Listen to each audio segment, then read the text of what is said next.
जिन्हें भूल कर भी, दूसरों की भलाई के लिए भी हमें घर की यह वस्तुएं भूल कर भी नहीं देनी चाहिए। और जो मनुष्य इन चीजों को दे देता है उसका जीवन बर्बाद भी हो सकता है।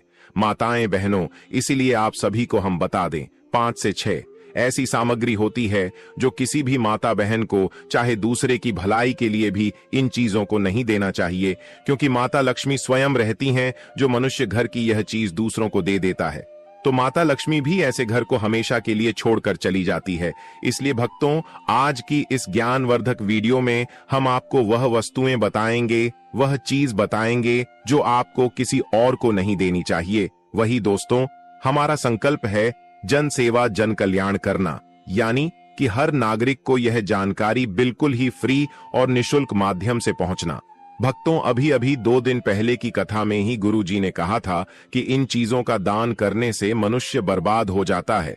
मनुष्य की घर परिवार सब तहस नहस हो जाता है, यहां तक कि मनुष्य रोड पर आ जाता है, पी पी के लिए मोहताज हो जाता है। माता एवं बहनों, अगर आप माता लक्ष्मी को मानती है, भगवान विष्णु को मानती है, तो आज की वीडियो शुरू से लेकर अंत तक जरूर देख लेना, क्योंकि यह वीडियो आप सभी की भलाई के लिए ही बनाया गया है। भक्तों, अगर आप इस वीडियो को छोड़ते हैं तो आपको घोर पाप भी लग सकता है। माता लक्ष्मी आपसे नाराज हो सकती है और माता लक्ष्मी की वीडियो को कभी भी बीच में नहीं छोड़ना चाहिए।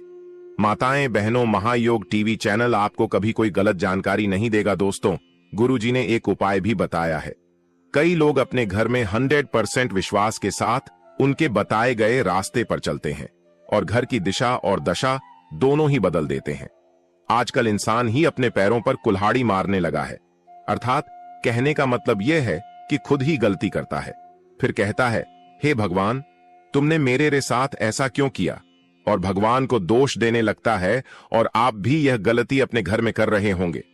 अभी आपके घर में नेगेटिव ऊर्जा का आना शुरू हो गया होगा, और जब हम इस तरह के काम करते हैं घर में, तो घर की दशा और दिशा दोनों ही बिगड़ जाती है। दोस्तों, भूलकर भी इन 3 चीजों को किसी को भी ना दें, नहीं तो आपको सड़क पर आने में कुछ वक्त लगेगा। भगवान श्री कृष्ण के अनुसार मनुष्य को अपने घर की चीजें भूल से भी दूसरों को कभी भी दान अथवा भेंट में नहीं देनी चाहिए। इन चीजों के साथ ही घर से लक्ष्मी भी चली जाती है। हमें बचपन से ही सिखाया जाता है कि दूसरों की मदद करने से, दूसरों को दान देने से मनुष्य को पुण्य मिलता है। भगवान श्री कृष्ण के अनुसार जो मनुष्य अच्छे कर्म करते हैं उन्हें उसका अच्छा फल नहीं मिलता है, परंतु कुछ चीजें ऐसी होती हैं जो आपको भूल से भी दूसरों को नहीं देनी चाहिए, क्योंकि यह चीजें अगर आप दूसरों को देते हैं तो इन चीजों के साथ आपके घर की सुख समृद्धि भी चली जाती है, क्योंकि इन्हीं चीजों के साथ आपके घर की शांति सुख समृद्धि की जुड़ी हुई होती है। अगर यह चीजें आप दूसरों को दे देते हैं तो आपको दरिद्रता का सामना करना पड़ सकता है। कई लोग कहते हैं यह हमारा घर वास्तुशास्त्र के अनुसार चलना चाहिए। अगर जो व्यक्ति वास्तुशास्त्र के अनुसार नहीं चलता है तो उसके घर में बर्बादी के लक्षण दिखने लग जाते हैं। आपको बर्बाद नहीं होना है, आपके घर को उन्नति की ओर ले जाना है। आपके घर में रहने वाले हर सदस्य ठीक रहे। रसोई घर में यह गलती मत करना कभी। और ईश्वर कहते हैं कि जो भी व्यक्ति अच्छे तरीके से पूजा पाठ करता है उसे मैं स्वीकार करता हूं, उसकी हर मनोकामना को पूरा कर। वीडियो में आगे बढ़ने से पहले अभी ही वीडियो को लाइक करें और नीचे कमेंट बॉक्स में लिखें सच्चे दिल से जय माता लक्ष्मी। दोस्तों, विष्णु पुराण में इन चीजों का उल्लेख किया गया है। इन चीजों का संबंध मां लक्ष्मी से माना जाता है और हम सभी जानते हैं कि मां लक्ष्मी का हमारे जीवन में कितना अधिक महत्व है। जिसे घर पर मां लक्ष्मी की कृपा होती है वहां पर सदैव धन वैभव सुख शांति का आगमन होता है। अगर महालक्ष्मी किसी कारणवश रुष्ट हो जाती है तो घर से सुख संपत्ति और वैभव भी नष्ट हो जाता है। इसीलिए आप यह ध्यान में रखें कि अपने घर में मौजूद ऐसी चीज है जिनका संबंध मां लक्ष्मी से है। दूसरों को कभी उधार ना दें। जो भी व्यक्ति आज इन 3 चीजों को अच्छी तरीके से जान लेगा तो वह व्यक्ति किसी को भी नहीं देगा और उसके घर में सुख शांति रहेगी।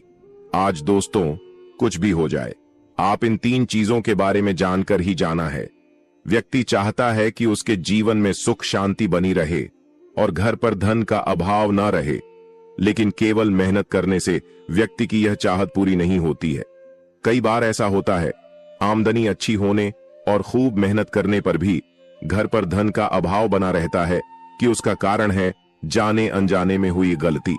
शास्त्रों में ऐसी कई नीतियों के बारे में बताया गया है जिसका पालन करने पर जीवन की कई समस्याएं दूर हो जाती हैं। दोस्तों, इन नीतियों का अनुसरण करने पर घर परिवार में सदैव खुशहाली बनी रहती है और मां लक्ष्मी की कृपा से कभी पैसों की कमी नहीं रहती है। गरुड़ पुराण, जो कि हिंदू धर्म का महत्वपूर्ण ग्रंथ माना जाता है, इसमें ऐसी कई बातों का उल्लेख जो कि गरीबी और दरिद्रता का कारण बनती है। अगर आप इन कामों को करते हैं तो आज ही से छोड़ दें, वरना कई तरह की परेशानियां झेलनी पड़ सकती हैं। अब यहां पर कुछ दोस्त ऐसे भी होंगे जो हमारी बातों को हल्के में लेंगे, क्योंकि उन्हें वास्तुशास्त्र का ज्ञान नहीं है। इस पर एक कहावत भी प्रचलित है कि बंदर क्या जाने अदरक का स्वाद। अर्थ यह है, कोई भी व्यक्ति वास्तुशास्त्र के बारे में नहीं जानता है तो फिर इन उपायों में या वीडियो देखने पर विश्वास ही नहीं करता है।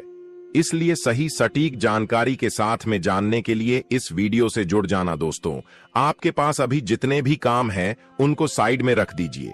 ध्यानपूर्वक जो आपको बताया जा रहा है उसे देखिए और सुनिए। यह सबसे पहली चीज है पत्नी के गहने। दोस्त, स्त्रियों के आभूषणों को मां लक्ष्मी का प्रतीक माना जाता है।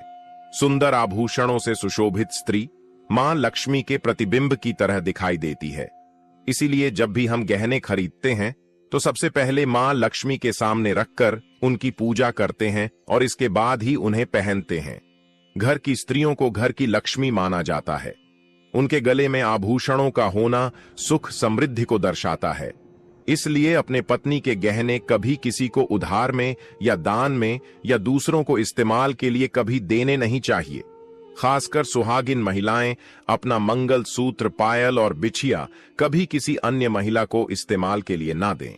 इसे घर की बरकत और भाग्य भी उन गहनों के साथ चला जाता है और माता लक्ष्मी अत्यंत रुष्ट हो जाती है। इसलिए अपने घर में सुख समृद्धि बनाए रखने के लिए इन गहनों को दूसरों को इस्तेमाल करने के लिए ना दें। दोस्तों, कई महिलाएं तो ऐसी भी होती हैं जो कि अपने गहने पसंद नहीं आती हैं और दूसरी महिला के गहने की शैली और बनावट पसंद आती है, जिसके कारण महिलाएं अपने गहने पहनने के लिए एक दूसरे से बदलाव कर लेते हैं। परंतु दोस्तों, ऐसा करना मतलब है कि आप अपने से मां लक्ष्मी जी को रूस्ट कर रहे हो और घर से बाहर भेजने की तैयारी कर रहे हो, क्योंकि आभूषण या गहने महालक्ष्मी जी का प्रतीक होता है और आपके अपने गहने ही आपको पहनने चाहिए। किसी को भी दूसरे के गहने नहीं पहनने चाहिए। दूसरी चीज है झाड़ू। दोस्तों को झाड़ू जो सफाई के लिए काम आता है, हमारे घर से नकारात्मक ऊर्जा को दूर करता है। उसे मां लक्ष्मी का प्रतीक माना जाता है। ऐसा माना जाता है कि झाड़ू में मां लक्ष्मी का निवास होता है। इसलिए अपने घर की झाड़ू कभी किसी को उधार में या उपयोग के लिए ना दें। अगर झाड़ू खराब हुई है तो उसे किसी प्रवाहित जल में बहा दें, लेकिन उसे किसी को उधार में ना दें या कचरे में ना फेंकें, क्योंकि अगर आपके घर की झाड़ू कोई दूसरा उपयोग करता है तो इसका असर आपके घर की सुख शांति पर पड़ता है। इसके साथ यह भी बात ध्यान में रखें कि दूसरों के घर की झाड़ू का अपने घर में कभी प्रयोग ना करें, क्योंकि ऐसा करने से उनके घर की नकारात्मक ऊर्जा आपके घर में आ सकती है। आपको हमेशा झाड़ू को छिपाकर रखना चाहिए। इसे ऐसी जगह रखें जिससे बाहर से आने वाले व्यक्ति की नजर इस पर ना पड़े। यदि आप झाड़ू को खुली जगह पर रखते हैं तो घर में वास्तु दोष लग सकता है। इसके साथ ही आपको टूटी हुई झाड़ू को भी घर से तुरंत बाहर निकाल देना चाहिए। लेकिन आपको इस बात का ध्यान भी रखना चाहिए कि कभी भी झाड़ू को बिस्तर के नीचे नहीं रखना चाहिए और इसे किचन में भी नहीं रखना चाहिए। इससे आपके परिवार के लोगों के बीच लड़ाई झगड़ा विवाद हो सकते हैं। आपको इस बात का ध्यान रखना चाहिए कि झाड़ू पर कभी पैर नहीं लगाने चाहिए। यदि आप झाड़ू को पैर लगाते हैं तो यह माता लक्ष्मी का अपमान करने के समान होता है। झाड़ू इधर उधर रखने से घर में वास्तु दोष हो सकता है और आपको आर्थिक हानि भी हो सकती है। अगर आप घर में झाड़ू रखती हैं तो इसे रखने के सही वास्तु के बारे में जरूर जान लेना चाहिए, जिससे आपकी आर्थिक स्थिति अच्छी बनी रहे हैं और घर में खुशहाली आई। कभी भी आपको घर के किसी भी व्यक्ति के घर से बाहर निकलते ही आपको झाड़ू का इस्तेमाल नहीं करना चाहिए।